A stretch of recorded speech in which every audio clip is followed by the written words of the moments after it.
అందుతుంది శ్రీహరి.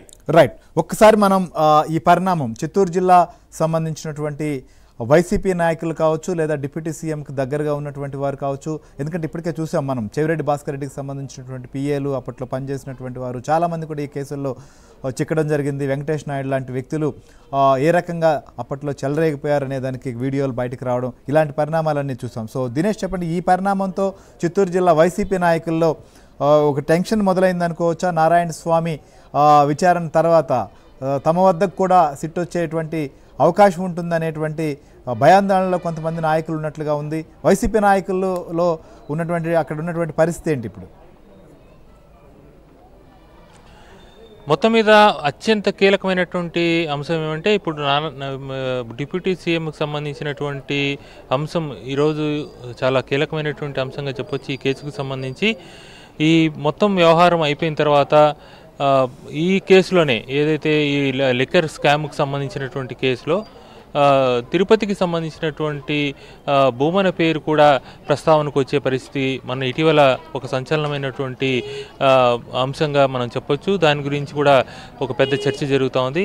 ఎందుకంటే కీలకమైనటువంటి ఒక ప్రెస్ మీట్లో కూడా ఆ విషయాన్ని వెల్లడి చేసినటువంటి పరిస్థితి ఉంది. దాంతోపాటు ఇతర చాలా కీలకమైనటువంటి ఉమ్మడి చిత్తూరు జిల్లాకు సంబంధించినటువంటి నేతలందరూ కూడా ఈ కేసుల్లో ఉన్నారు. అటు మనం చూస్తే పెద్దిరెడ్డి సంబంధించినటువంటి తనయుడు మిథున్ రెడ్డి కావచ్చు, చెవిరెడ్డి కావచ్చు, ఇప్పుడు మనం చూసి ఇక్కడ డిప్యూటీ సీఎం కూడా ఉమ్మడి చిత్తూరు జిల్లాకు సంబంధించినటువంటి వ్యక్తులు కావడంతో, దాంతోపాటు కేసులో ఉండేటువంటి అనేక మంది కూడా ఉమ్మడి చిత్తూరు జిల్లాకు సంబంధించినటువంటి వాళ్లే కావడంతో ఇంకా ఎంతమంది దీంట్లో ఉంటారనేటువంటి చర్చ అయితే జరుగుతోంది. మొత్తంగా ఈరోజు ఈ డిప్యూటీ సీఎంకి సంబంధించినటువంటి ఈ యొక్క చర్చ జరిగిన తర్వాత ఆయనకు సంబంధించినటువంటి ఏమి చెప్పారు అనేది ప్రస్తుతానికైతే మొదట కొంచెం సహకరించలేదు, కానీ ఆ తర్వాత కొంత ఏదో కీలకమైనటువంటి సమాచారం చెప్పినట్టు మనకు సమాచారం అంతా ఉంది.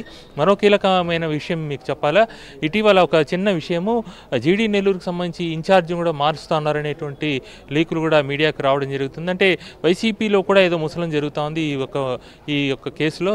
ఈ నారాయణ స్వామికి సంబంధించి తనయుడు కూతురు జీడీ నెల్లూరు ఇన్ఛార్జ్గా ఉన్నారు. ఇప్పుడు ఆమెను తీసేసి వేరే ఒకరిని పెట్టబోతున్నారనేటువంటి ప్రచారం కూడా జరుగుతున్న నేపథ్యంలో ఇది ఏదో జరుగుతోంది అనేటువంటి చర్చ అయితే జరుగుతోంది. రైట్, చూద్దాం ఖచ్చితంగా నెక్స్ట్ ఏం జరగబోతోంది అనేటువంటి. సరే, రాజకీయంగా కూడా అది ఎలాంటి మలుపులు తిరుగుతుంది అనేది పార్టీ అంతర్గత అంశం. కానీ ఇక్కడ ప్రజలకు సంబంధించినటువంటి ఆరోగ్యం, ప్రభుత్వానికి రావాల్సినటువంటి ఆదాయానికి తూట్లు పొడిచి అక్రమంగా సంపాదించారనేది అంశం. కాబట్టి రామారావు, ఫైనల్గా సో ఈ విచారణ ఎంతవరకు కొనసాగేటువంటి అవకాశాలు ఉంటాయి?